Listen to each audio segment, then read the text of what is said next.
ranking every single anime I have ever watched. I started watching anime like a year and 3/4-ish ago, maybe a year and a half ago. So there's not that many to make it a long ass video, but there's enough for me to say, okay, let's do this. But let's just go straight into it. And we'll start off on the C tier, going from worst to best, of course. And I could already see the comments, knew this list was an L when he said this was the worst anime.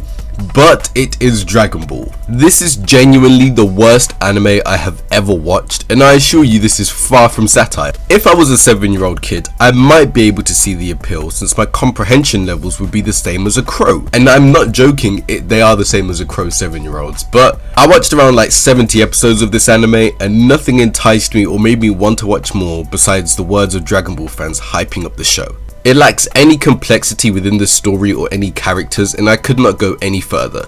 Vegeta was a decent character, but that was about it for me. That's the only anime I've put into the C tier because that's a genuinely bad anime with no elements that make me like it. All these other animes, there are bits that I like. So let's go on to the B tier. And the worst in the B tier is Spy Family, or Spy X Family, however you wish to pronounce it. This anime was so good for like half a season, but then it just got so bad. It felt like I was watching filler episodes every week. However, I did enjoy the family dynamic between Lloyd, Yor and Anya, and how they all have a secret to hide. And the bit I enjoyed the most of the show was the romance between Yor and Lloyd. But then as the story progressed, they just threw it to the side, bro, and focused on Anya going to school. And for me, it was so boring, so I dropped it. Then the next anime is Misfit of the Demon King Academy.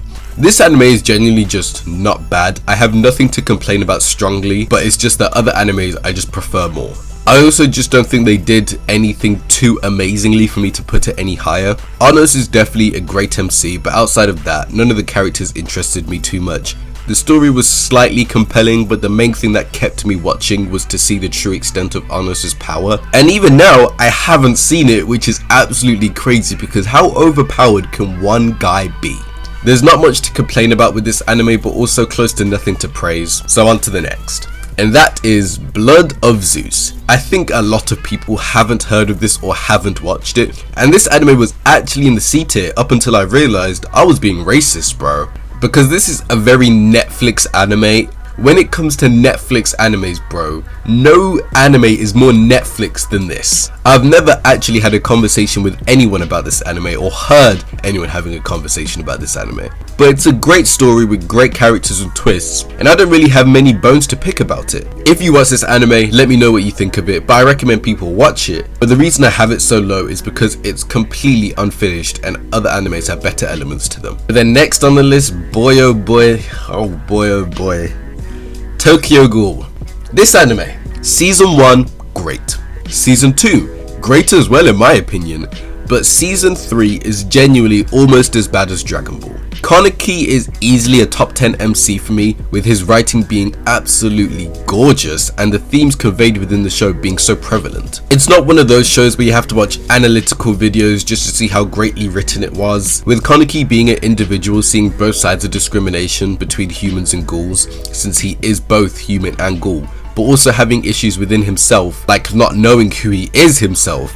There are so many great elements. But the anime failed to show this to its true extent or in a well told way, with the manga being so much easier to digest. I am still reading it, which is why I have it so low and I haven't put it any higher, but maybe when I do an updated version it could be number 1. That's a lie. But we'll see where the manga leads me. And then next in the B tier, yeah, we're in the B tier, is Fire Force. This is another anime that doesn't really do anything bad, but also nothing amazing besides 3 characters. And we all know who they are, bro. Arthur Boyle, Benimaru Shinmon. Character-wise, these guys carried AF, with Arthur actually being my favourite side character slash protagonist in anime. And I love the concept of him being as strong as he believes he is. I don't know what happens to him in the manga, but I hope they go into more detail about his character, instead of just a literal 20-second backstory on him while he's fighting Shinra. Benimaru and Joker are just fun powerhouses to watch that are also just cool AF, bro. I don't think the story of Fire Force is anything too special, but also having its own unique elements like its power system, which is definitely one of the most unique in anime. The fights are definitely fun to watch, and it's so fun to watch those 3 characters I previously mentioned fight as well. But yeah, Fire Force is an anime I wouldn't say is amazingly special, but it definitely has unique elements that make me rate it a bit higher. I think if we got a new season or two, I would definitely rate it a bit higher. And then next on the B tier, Demon Slayer. This anime is genuinely nothing special apart from one thing, and honestly, it's enough to put it this high, and that's the fights. The animation is great, but for me it's the fights and the hype around the fights that carry. But also saying that, I can't think of any exciting moments in Demon Slayer that weren't fights besides us meeting the Hashira. So that's all I really have for that anime. On to the next. And then next, I know people are going to be mad at this because I don't even get how people rate it so highly, but that's Fullmetal Alchemist Brotherhood. This anime has one of the best stories in anime. However, I dropped it like 3 times, bro, and then forced myself to finish it. It was never really too intriguing to me. There wasn't much to make me want to watch more up until the Promised Day arc, which I did willingly binge at the end. The writing and ideologies within the show are great, but the show itself was a bit too boring for me at parts for me to agree with the GOAT labels. But now we move on to the A tier. And these are the animes where I don't even know how to define it, bro. How does one define this? They're just good animes this is how to define it. These are good animes that I haven't watched or read fully or are not complete. So therefore, it's an up in the air kind of thing, you know? There are some finished animes within this and they're towards the higher end of it. I'm done talking, let's just go into it, bro. And at the bottom of the A tier, I think people won't like this, but it will definitely move up on my list when I finish the manga, which I've started recently. Vinland Saga. I found the anime a bit boring at the start up until Thorkel appeared, with it having some good moments beforehand of course, but Vikings aren't really my forte. But this show is so much more than just Vikings fighting, bro. Seeing Thorfinn's constant struggle between wanting revenge and becoming a true warrior versus following his father's words of "I have no enemy" is one of the greatest and most well written concepts I have seen in anime, with Askeladd in the end being a great antagonist and honestly one of the most underrated antagonists in anime. I know this manga will definitely move up by the time I'm finished. And then next is JJK. I have Jujutsu Kaisen this high on anime alone, bro. And at the time of recording, only 1 season has dropped and the second is coming within the next few months. I read the chapter leaks because they're too good to not read and know near enough all the important moments, so this will most likely go higher on this list. Yuji is a great MC with him not being your typical main character and having a simple goal compared to other main characters, and I like that about it. The fights in this show might be the best in new gen, I don't know. I'm pretty sure they are though, I think. Or at least one of the best. Gojo being a perfect side character and just being an absolute hunk of a man. And Sukuna being an absolute mystery and just being the embodiment of evil. I love it. He is the best inner demon in anime, with all of the others conforming and being friends with their hosts. But Sukuna, no. He just wants to see Yuji suffer and be in despair, bro. And now that he's making his moves, he has potential to be an amazing antagonist. And dare I say, top 10 in anime? Maybe? Animangas that actually kill characters are so good because the plot becomes all that much more unpredictable. And the mangaka does this so well. With Cursed Energy being another one of the most unique power systems in anime, having such cool concepts on the side like the Six Eyes, Infinity and Heaven's Restrictions. It's such a great show with so many great concepts, I can't wait to watch and read the rest. So I know for a fact this will definitely be higher by the time I read it. And next on the list is My Hero Academia. And I feel like I might overrate this anime with my justification of it being this high partially being something I've avoided saying thus far, which is enjoyment. I can't think of any reason to have it above the likes of Vinland Saga. It's a decent story with decent characters, but it doesn't do anything so amazingly. The fights are great, and now it's more of an inconsistent thing with the animation being a bit shaky at times, and having some decent side characters like Bakugo, who's actually quite well written to be fair. With All For One being the best new gen villain in my opinion at least, there's just something about an individual that just wants to see chaos, bro, and I love it. This new season has been slightly underwhelming for me, with the best episode being the episode where All For One was the main character-ish. Within the show there are certainly great moments like All For One's introduction, but I'm fairly certain when I consume other mangas it won't be this high due to the likes of Vinland Saga and Jujutsu Kaisen. But next on this list, Ranking of Kings. Now this anime is an emotional roller coaster, bro. It had me laughing, crying, and in shock all within the span of a 20-minute episode, bro. I have never rooted for a main character more than I have for Boji, apart from one or two, which we'll get to later, with a good few of the main characters being better written than you initially think they are, and the story being incredibly basic but extremely well executed, bro. Instead of having Boji as a super duper talented character like most animes, they completely twisted this on his head and making him the complete opposite and making him weak even in comparison to his younger brother. I really enjoyed this show. I highly recommend. On to the next. I don't know if people are going to like me having this anime this low, even though it's not really low, and that's Hunter x Hunter. This anime is very good, but not as good as people say, bro. With it having some of the best elements in anime, I can see the appeal slightly, like it has one of the best antagonists, best villain group, arcs, power systems, etc. And I used to have it ranked lower up until I noticed all of this, with York New City being a top 5 anime arc in my books, but I actually prefer York New City much over the Chimera Ant arc. I feel like people overlook the Chimera Ant arc's lows because of the few highs that are extremely peak, don't get it wrong, but as a whole arc, York New City is the best. Chimera Ant had quite a few boring bits such as Gon's date. Gon and Killua vs Knuckle and Shoot didn't entice me much at all. Any of the Royal Guard fights minus Pito vs Gon. And while the peaks of this arc, like Gon's rage, which is the best rage moment in anime, I'll say, Netero vs Meruem, Killua vs Yuppie, it's not enough for me to say it's better than York New City, never mind the best shonen arc in anime. With the Phantom Troop being the best villain group in anime in my opinion, every member is so unique and they're much more than just a group. They're more so a family, unlike other groups, who just when someone dies they're like, oh, what a shame. You know? But one undeniable amazing element in the Chimera Ant arc is Meruem. He's honestly one of the best villains in anime writing wise. Shows so much progression as a character in his short life, and honestly I don't think he was wrong either. He definitely was not evil and his parallels to Gon are gorgeous. And as for Gon, he's a good MC but nothing amazing up until the Chimera Ant arc in my opinion, and I think I resented him slightly because I thought Killua should have been the MC of the show. But this anime is great. With it having so many goated elements, I wish it could have just got finished. But then next in the A tier, Eminence in Shadow. This anime honestly rocked my world all within 20 minutes, bro. Sid Kagano is the second best new gen MC in my books, with him being such a unique character and also being my 9th favorite MC in anime, with Sid playing the overpowered trope better than anyone I've seen in any manga, with his whole ideal of being a side character up until Shadow arises and becomes him of the him. I don't even know what I'm trying to say, but he is him, bro. Sid doesn't carry the show, but honestly a lot of the reasoning for me having it this high is him, with it having one of the best moments just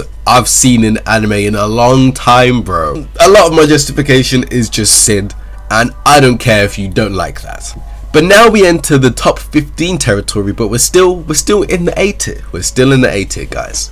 And at number 15 we have Mob Psycho 100. This show is genuine art. It has my favorite art style in any manga, with Mob having such a great progression throughout the story and slowly accepting his powers and subsequently himself.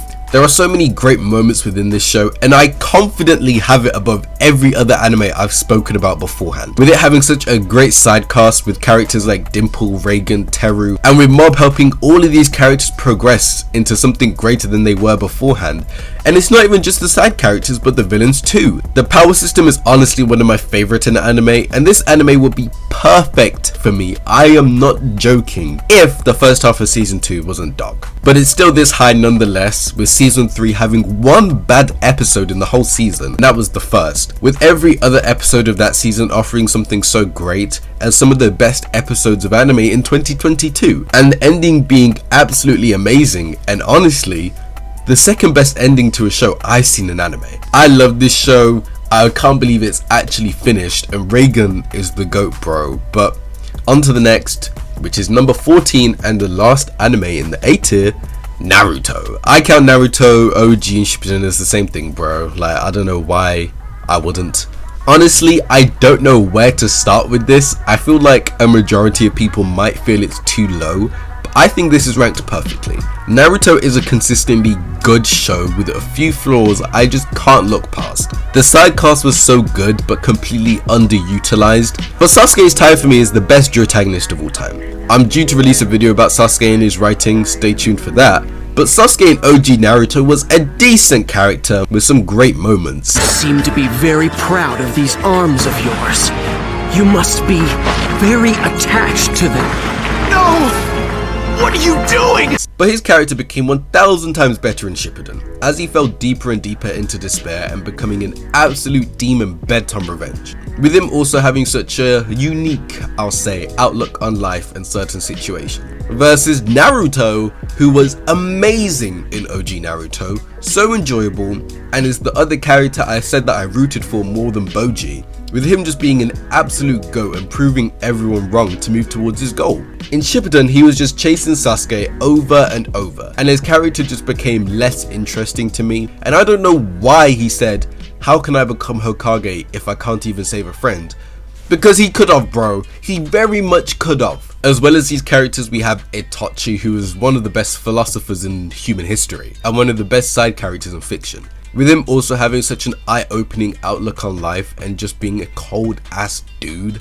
But I feel like Naruto has a lot of issues within the plot that marred my view on it. First of all, we have the best villain in anime being replaced by some alien woman so unnecessarily. And people say, he did it for Boruto, he could have saved Kaguya for later or for a movie and still had Madara as the final villain. And I think honestly a perfect solution to this would have been, they seal Madara in the moon, and because the moon couldn't hold the power of both Madara and Kaguya or something, she's then released, and then make that a movie instead of bloody Tonari bro or something, and go from there instead of snubbing the best villain in anime.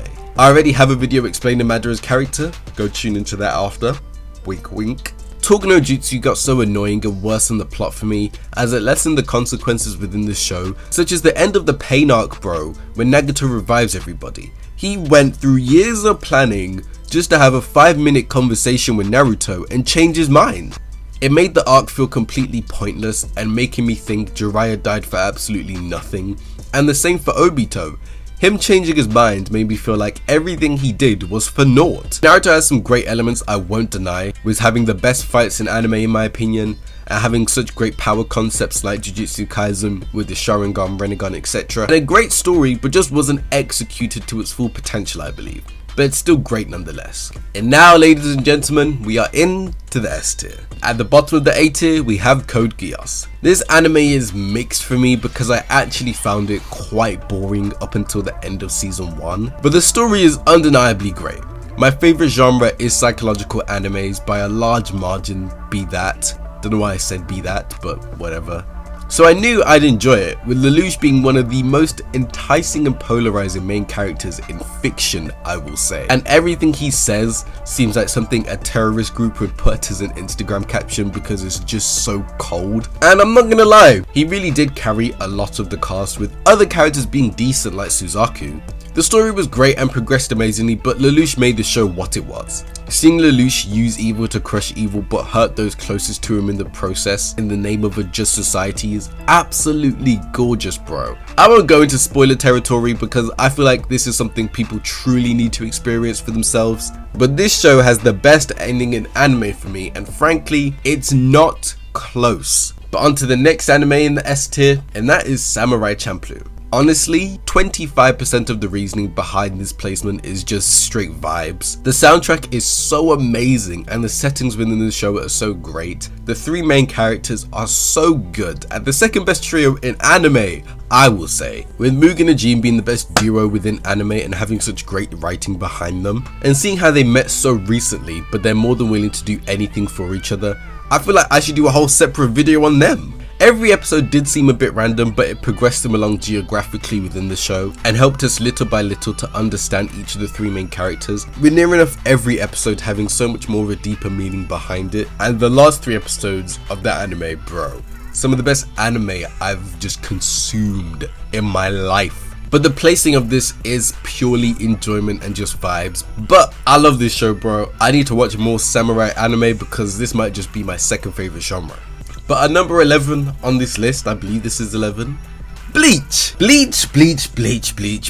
I want everyone to bear in mind, bro, I rushed the fuck out of this anime so I could catch up to 1000 Year Blood War, and it's this high on the list. And when I say rushed, I mean I consumed an equivalent of 100 episodes within 24 hours by switching between the manga and anime, bro. Bleach is the most consistently great, long anime, might I say, that I've watched, with it only having a few boring bits like at the start of the show, at the start of Soul Society, and at the start of Waco Mundo, but everything else being an absolute flurry of bliss and action. Bleach is easily one of the best animes, with the writing being so deep and complex for a shonen anime, Ichigo being a great MC and being similar to Yuji in the regard of being such a regular guy character wise, but being thrown into such a crazy world and being forced to fight to protect what he loves so he never loses someone he loves like he did his mother, but him also being so much more than he even knows since he's a three-way mix of everything. Bleach has the best villain cast in anime, with Aizen arguably just being the best villain in anime, but I do have Madara over him, but I could completely understand why someone would have Aizen over Madara. The side cast being absolutely great and never losing relevance within the show, minus the visors a bit. I wish I experienced Bleach properly because it would definitely be higher, but we are still waiting for the rest of 1000 Year Blood War, so we will see where it ends up. We're in the top 10 now, lads. We're in the top 10. And I know this first pick, bro, people aren't gonna fucking like this shit, I know that. But let's just get into it. And at number 10, I have Tokyo Revengers. Yes, Tokyo Revengers, bro. I can already see the comments again. I knew this list was an L when he had Tokyo Revengers above Bleach and Naruto, but honestly, I thought I was overrating the fuck out of this anime, bro. Up until the second season came and reminded me how great it was. I just could not believe in my heart that this show was overrated. With the show genuinely having one of the best side casts in anime and all the characters being so well written, and near enough all of them outshining Takamichi, Mikey being the second best new gen protagonist behind Arthur Boyle, and a top 10 one in anime, the story is honestly so beautiful, with how they all just want to save each other. While I agree the ending was a bit Disney and would have been a lot better if only the direct cast was saved, not everybody, but I do think it is a bit exaggerated from fans. But this anime always had me hyped while having some emotional moments that just killed me on the inside, bro. I could not put this anime any lower. I would happily take the hate for putting it above other animes. But on to number 9. Tomodachi Game, bro. Oh, this manga blessed my life. First thing I'm going to say, Yuichi is the second best main character in fiction, with him being so cold, cunning and calculated and just an absolute menace. I just can't. I love the concept of Tomodachi Game, with them forcing people to pick between two highly valued currencies with money and friendship. It's such a well thought out concept that seems obvious but so well executed. This show has more than enough twists and turns to keep the reader engaged, and every chapter making me want to read more, and the sidecast being full of completely unique characters that aren't as good as Yuichi, let's chill there, but great in their own right. This manga is still ongoing, but I doubt it will go any higher, but we never know. But at number, is this 9? No, it's 8. Number 8, I read this manga all in one night, bro, and it's Chainsaw Man. This is something different. I love a mangaka that is not afraid to kill characters, bro. And Totsuki Fujimoto, he's so great I had to put his name down, is not afraid to kill characters, bro. This made the plot truly unpredictable. Denji is my 10th favorite main character in anime, with him being so simple but having such great writing behind him, which I'm releasing a video about next week, so subscribe and stay tuned for that. But the side cast in this show is glorious, bro. One thing that makes them even better is the relationships they all have with each other. It makes moments, deaths and characters all that much better. The story and plot is so unique, with Makima being such a great antagonist and super underrated, and the show having no shortage of twists, zero boring chapters or even moments, bro. I love this manga so much. I knew it was going to take a place within my top 10 from the anime alone, but now we're on to number 7, I think. Yeah, number 7. And that is One Punch Man.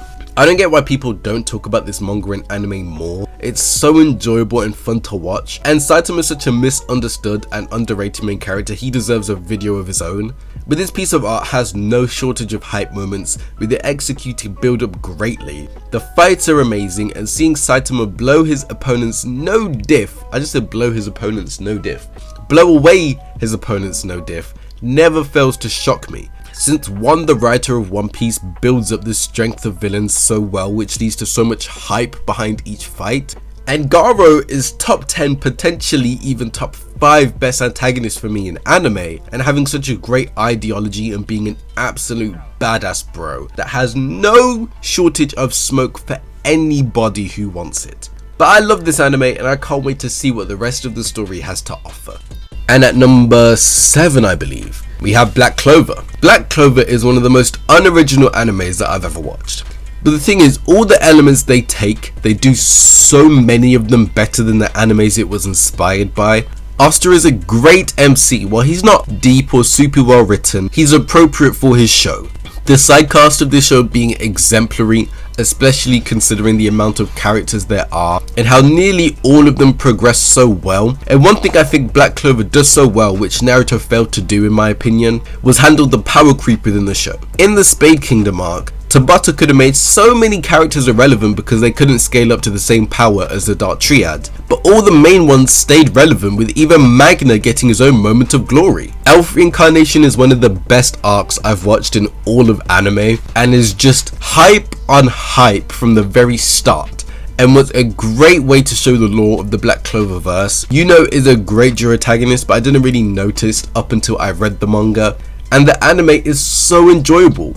Asta is another MC you want to do nothing but root for, but Pete Clover is definitely the best shonen new gen. But now, ladies and gentlemen, we hit the special ones, the ones that are just different, bro. We hit the S+ tier, and at the bottom of the S+ tier, Classroom of the Elite, bro. I love me some psychological animes, I do. Notice how I said Black Clover is the best shonen new gen. That's because this is the best new gen, period.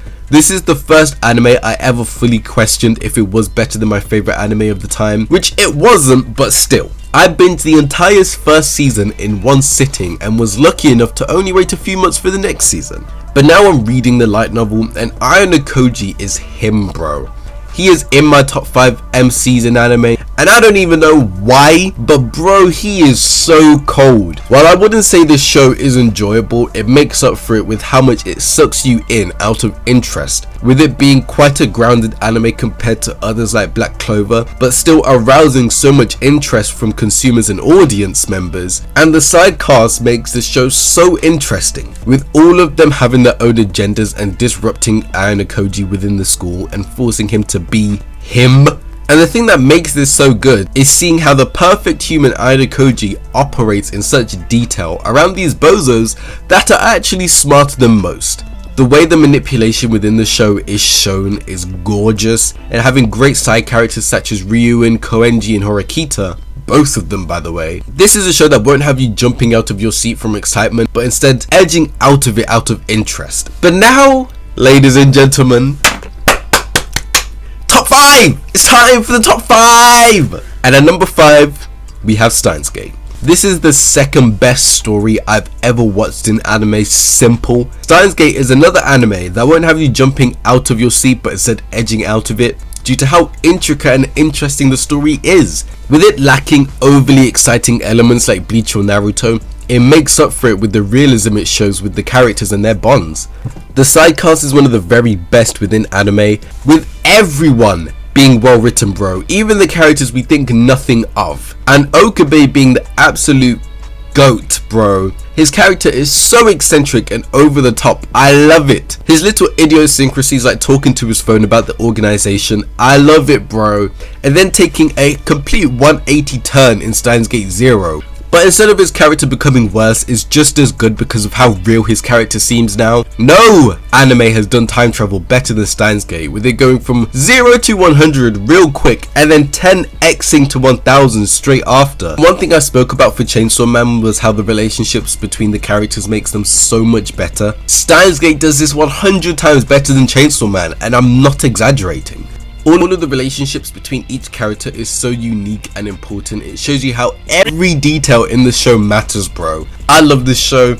It will never leave my top 5.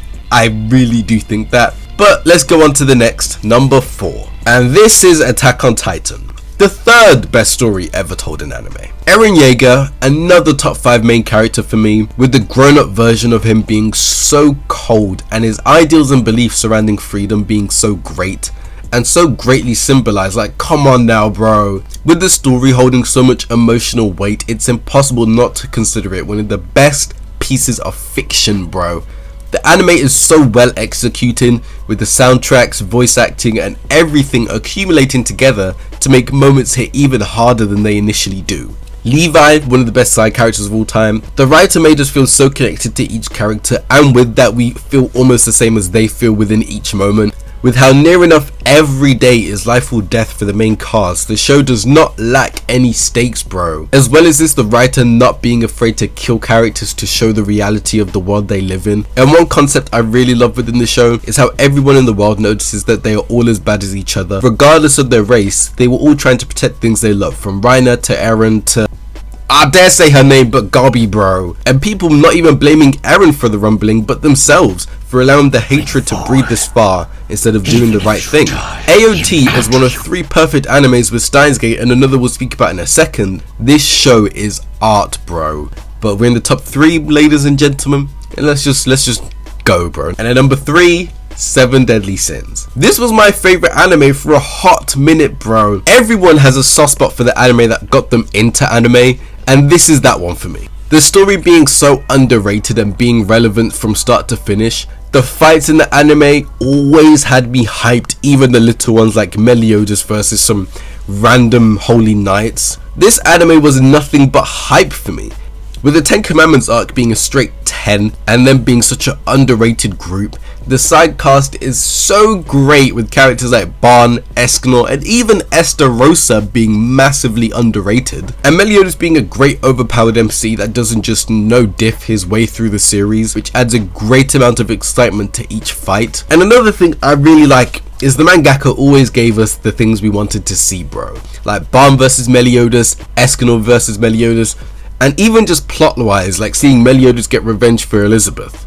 And it having its own fair amount of plot twists and such a greatly written story with an underrated amount of lore that actually gets addressed. And I think people overlook all of these elements just so they can hate on the show because it's trendy, guys. And Meliodas being an overhated MC for reasons we won't discuss, but him actually being well written to a degree and being super enjoyable. This is definitely one of my favorite MCs.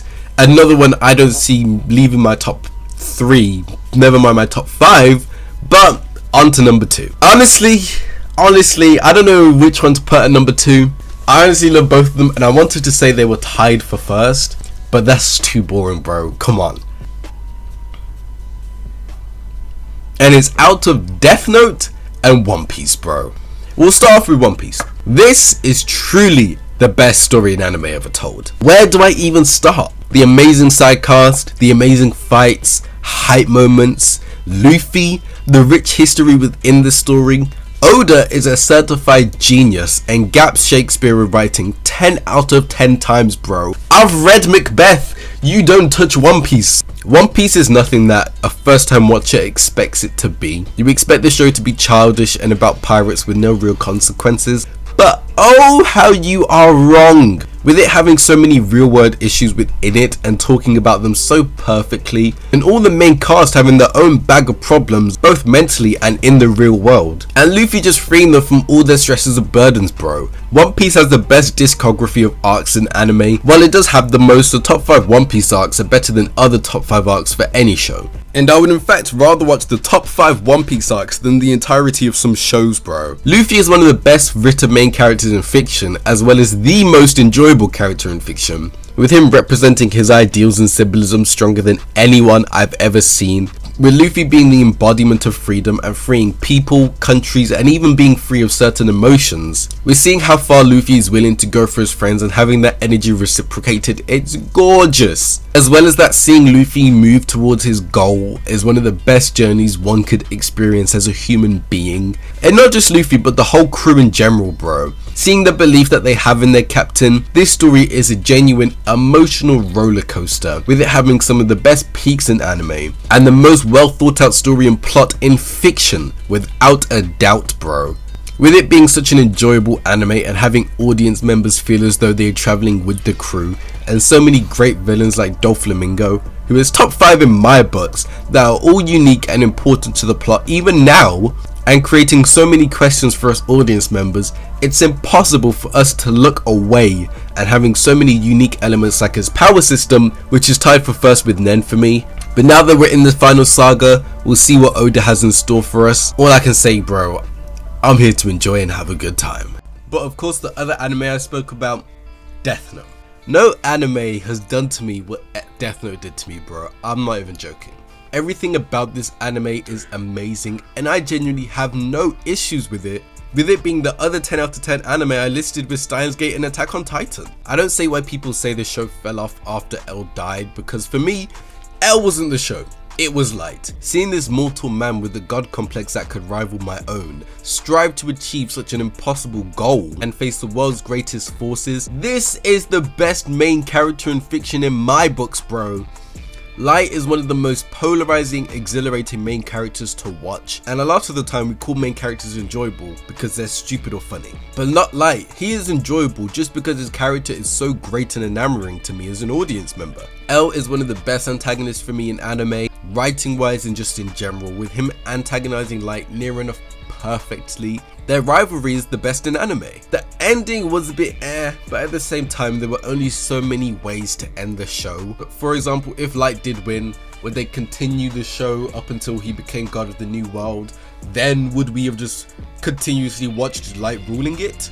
I just wish it didn't seem as though the plot was purposely working against Light to ensure his downfall. I did see an alternative ending of Light dying and waking up in the Shinigami world and trying to take over that world, which would subsequently mean he's taking over the human world as well.